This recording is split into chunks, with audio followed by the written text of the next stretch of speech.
Doutora Raquel, seja bem-vinda à Rádio CBN. Muito obrigada, é sempre uma satisfação estar aqui com vocês. Para a gente falar um pouquinho de recuperação judicial, né? É um termo que era muito focado e muito exclusivo em relação às empresas, mas que está ganhando um conhecimento. Isso vem aumentando? Vem sim. A recuperação judicial foi uma lei que substituiu a antiga lei de falências e concordatas, e durante o tempo aí ela vem crescendo, mas mais ainda no setor da produção agrícola. O produtor rural não fazia uso da lei porque ela não tinha uma interpretação extensiva. Então, no ano de 2019, depois de uma discussão e até uma divergência entre alguns ministros do Superior Tribunal de Justiça, ficou decidido que o produtor rural pode pedir recuperação judicial desde que ele se inscreva na junta comercial e passe a ser, então, empresário. Havia uma discussão se precisava do exercício de 2 anos, que a lei fala sobre isso, e o STJ entendeu que desde que o produtor já vinha exercendo, ou vem exercendo essa função agrícola ou pecuária há mais de 2 anos, ele pode, então, pedir a recuperação judicial. Que na prática vai ser o seguinte: ele passa a ter o direito de suspender juros, de rediscutir ou postergar a data de pagamento dos contratos e dos credores. Então, isso tem ganhado uma força no Brasil enorme. Os produtores rurais, aí a gente tem alguns que foi o que questionou isso, a dívida era de quase 2 bilhões de reais, né? Então, tem chamado a atenção porque não havia essa possibilidade e agora, com isso, ganha outro contorno e outro formato, essa discussão dos contratos com os bancos e o produtor rural. E quais as condições, em que momento se decide, olha, preciso partir para uma recuperação judicial? Nós temos acompanhado a economia que o agro tem crescido, ainda que a gente tenha vivido esse momento de pandemia. Só que alguns casos específicos, não de contratos, podemos dizer, que foram feitos agora, ou de contratos antigos, em que o produtor não tinha uma... Vou dar um exemplo prático. Ele tinha uma situação do dólar, ele contratou, buscou um financiamento fora do Brasil. Com essa alteração e algum obstáculo que ele encontrou aí no mercado, que fechou a exportação de carne, por exemplo, ele pode rediscutir esse contrato que estava lá no passado. Neste momento, aderindo então aí, fazendo sua inscrição na junta comercial, ele posterga essa dívida. Então, ele consegue rediscutir. Então, o que estava lá no passado de dívida, agora este produtor vê a possibilidade de equilibrar as suas contas até para que não venha pedir falência e possa conseguir proteger a sua propriedade rural, proteger os seus tratores, enfim, tudo que estava ali como garantia. Então, neste momento, ganhou muita força por conta dessas condições de postergar esse pagamento dos juros ou alongar esse pagamento bancário, por exemplo. Então, amplia o poder de negociação. Exatamente. Amparado na lei. Amparado na lei. Essa é a finalidade quando foi criada a recuperação judicial. E a senhora acredita que, nesse momento, esse instrumento vai passar a ser ainda mais usado? Não só pelos produtores rurais, né? Mas depois desse setor, com essa pandemia, não tenha dúvida que será indispensável. É importante você ter perguntado isso, porque tem muitos credores preocupados com a situação. Veja, os contratos que foram prejudicados decorrente da pandemia, estes poderão ser renegociados.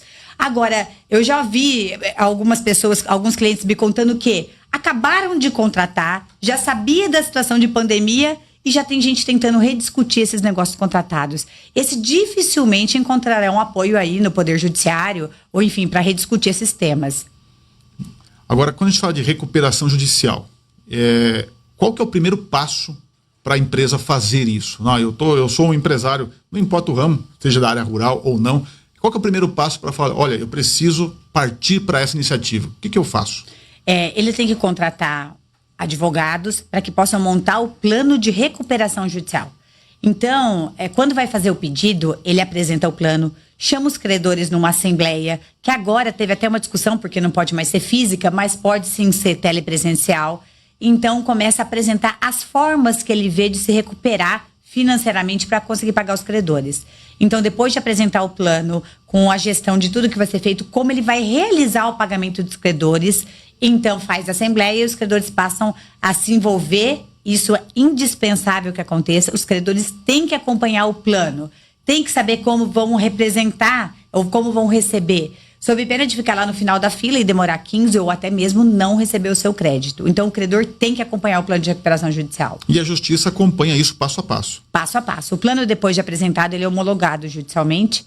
E aí os credores são chamados a receber, porque tem uma ordem, né, de acordo com a lei, dos credores que são preferenciais, dos que não são preferenciais. Então, eles vão acompanhando. Muitas vezes, essas empresas são tão grandes que os débitos são discutidos, os credores estão espalhados aí por todo o Brasil, né, nacionalmente. Existem números ou levantamentos, por exemplo, uma empresa, pelo menos uma amostragem de tantas empresas que entram com um pedido de recuperação judicial, né, o nome diz recuperação. Quantas, de fato, conseguem se recuperar? Muitas. A maioria? Muitas empresas, sim, sem dúvida. Eu me lembro que antes da recuperação judicial, a gente tinha aí a concordata, que fazia uma função de tentar postergar também esses pagamentos e conseguia ter o sucesso. E a falência, ela só ocorre quando não for cumprido aquilo que tiver apresentado no plano, né? Então, nesse aspecto, ele é um prejuízo muito grande para o próprio devedor que tentou a recuperação judicial, porque ele mobiliza tudo aquilo que ele demonstrou que tinha condição de pagar. Então, a sua empresa para de funcionar, é um outro gestor que passa a administrar a sua empresa. Então, não é a intenção de quem pede a recuperação quebrar. A não ser que o plano realmente não dê certo, aí sim é que vai acontecer esse extremo de ser levado à falência. Agora, ainda aprofundando para esse conhecimento, no meio da recuperação, é possível, ou detectando que aquilo que foi proposto lá no início não é realmente factível, é possível adequar, fazer alterações nesse plano? É possível, desde que haja concordância de todos os credores. Isso acontece? Acontece sim, principalmente quando os credores estão aí acompanhando de perto a movimentação da empresa. Porque quando a empresa pede a recuperação judicial, ela tem que ser clara, ela tem que ser transparente com a gestão dos seus negócios, trazendo então suas dívidas, mas também o patrimônio capaz de pagar. Então, os credores passam a acompanhar isso mais de perto, com assistência jurídica, com assistência de gestão, e evita, até dando uma outra perspectiva para o devedor, evitando aí a quebra da empresa. Normalmente, uma recuperação judicial dura quanto tempo, doutor? Do que a gente tem visto, no mínimo 10 anos. No mínimo 10 anos? No mínimo 10 anos. É um processo longo. Longo. E geralmente, agora eu quero falar um pouquinho do porte. A gente fala de várias empresas que estão adotando essa sistemática. Agora tem um acompanhamento, tem os credores. Qual o porte de empresa que é recomendável fazer uma recuperação judicial? Eu não acredito, assim, geralmente, até por conta do custo inicial, de apresentar o plano, de fazer gestão, de chamar os credores, no início foram mais as grandes empresas. Mas não é o que tem acontecido agora e nem o que eu vislumbro para depois da pandemia. Eu acredito que até a média e a pequena empresa entrarão com pedido de recuperação judicial, pedindo então para reparcelar, para postergar alguns pagamentos, reorganizar algumas coisas, depois desse cenário terrível, né? Então, eu acho que até as pequenas empresas irão pedir recuperação judicial aí lá por novembro, dezembro. É um instrumento, como a gente estava dizendo aqui no começo, legal, que permite uma renegociação, mas também que muitas vezes é visto como, olha, a empresa está quebrando, a empresa está falindo. E não necessariamente é isso. A recuperação judicial é a tentativa da empresa que passou sob qualquer circunstância financeira desfavorável, mas a tentativa dela se recuperar, né? A tentativa de evitar justamente a quebra. Ela assume que ela teve um problema e aí ela quer sair disso. Então, eu acredito que o movimento, principalmente este ano, seja mais de ajudar este devedor do que condená-lo como aconteceu no passado. Não ter esse estigma, tá quebrando, tá falindo. Vamos deixar isso de lado, né? Não, eu acredito que agora o movimento será outro. Todos nós teremos que olhar com o foco de que a economia toda prospere. E para isso a recuperação judicial será fundamental. Eu conversei com a doutora Raquel Magrini, advogada especialista em contratos e direito do agronegócio. Doutora Raquel, muito obrigado pelas suas informações.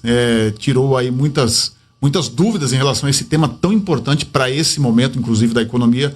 Eu agradeço. Ginês, eu estou à disposição. É sempre uma satisfação muito grande estar aqui com vocês. Muito obrigado.